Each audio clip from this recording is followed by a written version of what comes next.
UP में कल तीसरे चरण में 59 विधानसभा सीटों पर वोटिंग के लिए तैयारी पूरी हो गई है, तो दूसरी और चौथे चरण के लिए प्रचार अंतिम दौर में पहुंच गया है। चुनाव प्रचार करने के लिए आज सपा प्रमुख अखिलेश यादव लखीमपुर खीरी पहुंचे। लखीमपुर खीरी की जनता बीजेपी से पहले ही नाराज चल रही है, जिसका पूरा फायदा उठाते हुए अखिलेश यादव ने बीजेपी पर जमकर हमला बोला। तो कैसे अखिलेश ने की बीजेपी की घेराबंदी, देखते हैं ये रिपोर्ट। यूपी में तीसरे चरण के चुनाव प्रचार के बाद अब बारी चौथे चरण की है। चौथे चरण में 9 जिलों की 59 सीटों पर मतदान होगा। चौथे चरण में मतदान उस जगह होना है जहां बीजेपी को सबसे ज्यादा डर लग रहा है।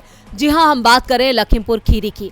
लखीमपुर खीरी वही जगह है जहां पिछले साल 3 अक्टूबर को केंद्रीय गृह राज्य मंत्री अजय मिश्र टेनी के बेटे ने किसानों को अपनी जीप से कुचल दिया था। इस मामले के मुख्य आरोपी आशीष मिश्र को जेल की सजा भी हुई थी, लेकिन हाल ही में आशीष मिश्र को रिहा कर दिया गया। आशीष मिश्र के रिहा होने से लोगों में बीजेपी के खिलाफ और भी ज्यादा गुस्सा देखने को मिल रहा है। उसी गुस्से का फायदा अखिलेश बीजेपी के खिलाफ इस्तेमाल कर रहे हैं।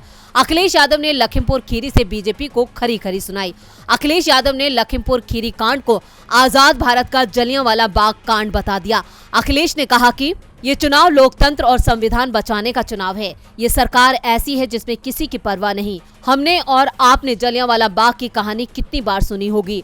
लखीमपुर खीरी कांड जलियांवाला बाग हत्याकांड के जैसा था।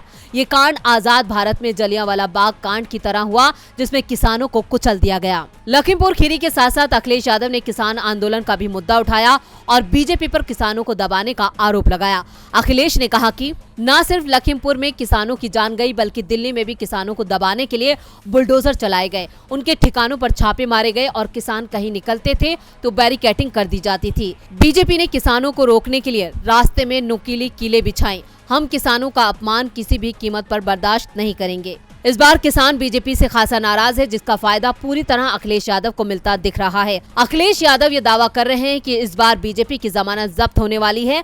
अखिलेश का दावा कितना सच होता है ये तो वक्त ही बताएगा, लेकिन अखिलेश बीजेपी को मात देने के लिए हर संभव कोशिश कर रहे हैं। डीबी लाइव की रिपोर्ट।